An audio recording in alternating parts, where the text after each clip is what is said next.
Tudor just launched at Watches and Wonders 2022 a homage of the Rolex Explorer 2 worn by Steve McQueen in the 70s. Rolex came up with a historical left-hand side GMT Master Ii. And there is also the Crown Guard. Let's deep dive. This is the Tudor Black Bay Pro, a 39mm vintage-inspired GMT with the robustness of the Black Bay 58 diver, sharing the same case profile. So what do I think about it? It's unbelievably amazing. I think this, knowing the vintage appeal, will break again the market. The highlight of this watch, besides the homage aspect of the first Rolex Explorer 2 and the size, is the vintage font on the 24-hour markers numerals, and the fixed bezel exactly as the model from the 70s and the actual Explorer 2. We also have fake patina markers. When did you see for the last time fake patina markers on Tudors?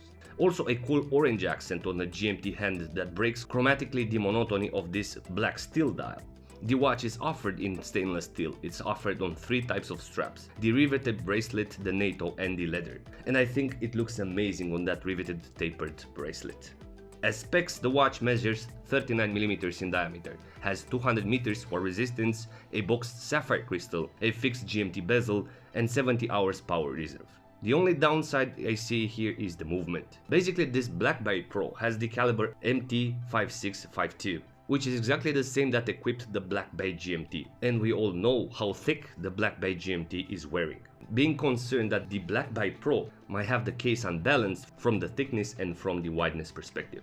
But damn, feels like Apple just launched the new iPad Pro for the first time. I think from the marketing perspective, the name proves strength and character.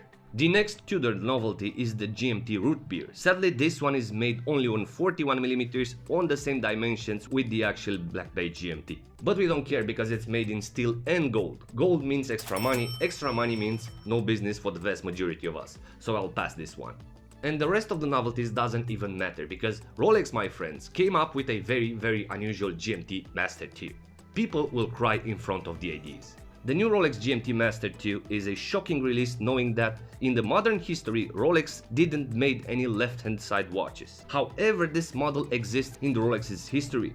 The 6542 GMT Pepsi from the early 70s was equipped with such a left-hand side crown. And Rolex today just became quirky, launching this left-hand side bico black-green bezel with a green GMT hand. And I think this is a bold release. I think this is very appealing, knowing the hype around the green color of Rolex. But remember Rolex, this time Invicta was the first one with this model.